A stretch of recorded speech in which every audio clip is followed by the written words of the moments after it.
Railway station, बस अड्डे, बस और ट्रेन के अंदर खचाखच भीड़ और सीट के लिए मारामारी। त्योहारों के समय ऐसी तस्वीरें आम हैं, चाहे वो घर जाने के लिए मारामारी हो या फिर दिवाली मनाकर वापस काम पर लौटने के समय।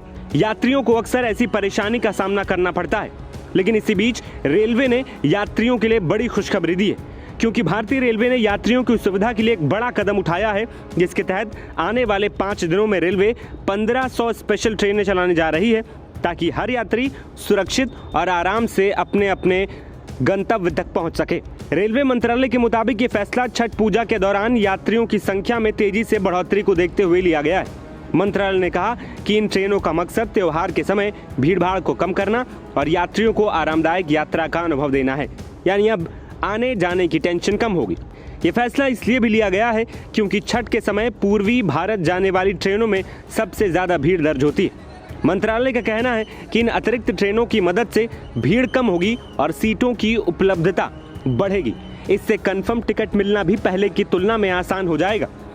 भारतीय रेलवे का कहना है कि 1 अक्टूबर से 30 नवंबर 2025 तक यानी 61 दिनों में 12,000 से ज्यादा स्पेशल ट्रेनें चलेंगी। अब तक 11,865 ट्रिप्स की घोषणा भी हो चुकी है। इनमें 9,338 आरक्षित और 2,203 अनारक्षित ट्रिप्स शामिल हैं। यह संख्या पिछले साल की तुलना में काफी ज्यादा है। पिछले साल 7,724 स्पेशल ट्रेनें चलाई गई थी। पिछले 21 दिनों में ही 4,493 ट्रिप्स यानी हर दिन औसतन 213 ट्रिप्स ने यात्रियों को दिवाली के लिए घर पहुंचने में काफी मदद की।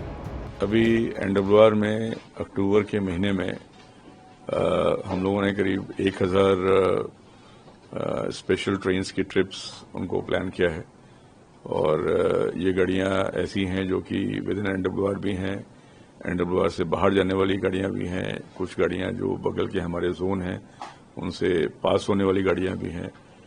और अगर हम केवल ओरिजिनेटिंग ट्रेन्स की बात करें जो कि एनडब्ल्यूआर से ही ओरिजिनेट हो रही हैं, लंबी दूरी की गाड़ियां, वो करीब 110 संख्या में हैं और जो एग्जिस्टिंग गाड़ियां हैं उनमें 175 से अधिक कोचेस लगा के उनको ऑगमेंट किया गया है। और अक्टूबर के महीने में करीब 1.25 करोड़ लोगों ने जो हमारी ओरिजिनेटिंग ट्रेन्स हैं उनमें ट्रैवल किया है। इसके अलावा पासिंग थ्रू ट्रेन्स में भी काफ़ी यात्रियों ने ट्रैवल किया है।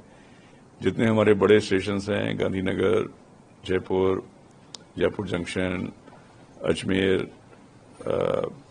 जोधपुर और भी रिंगर स्टेशन है, इन स्टेशंस पे यात्रियों को अगर वो पहले आ जाते हैं तो उनके लिए अलग से होल्डिंग एरियाज बनाए गए हैं। सीसीटीवी कैमरास के माध्यम से उनका जो स्टेशन का जो पूरा ओवरऑल फंक्शनिंग है उसके ऊपर निगरानी रखी जा रही है। मंडलों में वॉर रूम्स बने हुए हैं। रेल मदद पे जितनी भी कंप्लेंट्स आ रही हैं यात्रियों की, किसी प्रकार की परेशानी है उनको, वो उसका भी निस्तारण फौरन किया जा रहा है। यहाँ जयपुर क्षेत्र में खातीपुरा स्टेशन है, वो वहाँ पे 6 फुल लेंथ प्लेटफॉर्म हैं। वहाँ मेंटेनेंस फैसिलिटीज 2026 के पहले क्वार्टर में, मार्च के पहले कमीशन हो जाएंगी और हम लोग वहाँ से बहुत सारी गाड़ियाँ चला पाएंगे और बहुत सारी गाड़ियाँ वहाँ से डील कर पाएंगे। स्टेशन पे भी यात्री सुविधाओं को वर्ल्ड क्लास बनाने के लिए बड़ा कार्य चल रहा है और अभी वहाँ पे कुछ समय पहले ही एयर कॉन्कोर्स के गर्डर्स लॉन्च किए गए थे, जो कि भारतीय रेल में पहली बार इतने लंबा 72 मीटर का एयर कॉन्कोर्स उसके गर्डर्स लॉन्च किए गए। वो भी हम लोग पूरा प्रयास है कि हम लोग उसको मार्च 2026 के पहले। साथ ही रेल मंत्रालय ने यह भी बताया कि किस राज्य में कितनी ट्रेनें चल रही हैं। उदाहरण के तौर पर बिहार में सबसे ज्यादा 2220 ट्रेनें, इसके बाद महाराष्ट्र में 2190 ट्रेनें, वहीं दिल्ली में 1098 ट्रेनें चल रही। उत्तर प्रदेश से 1170 ट्रेनें और राजस्थान से 961 ट्रेनें चलाई जा रही। ये आंकड़े दर्शाते हैं कि उत्तर और पश्चिमी भारत में त्योहारों के समय यात्रियों की भारी मांग को पूरा करने के लिए रेलवे ने स्पेशल प्रबंध किए।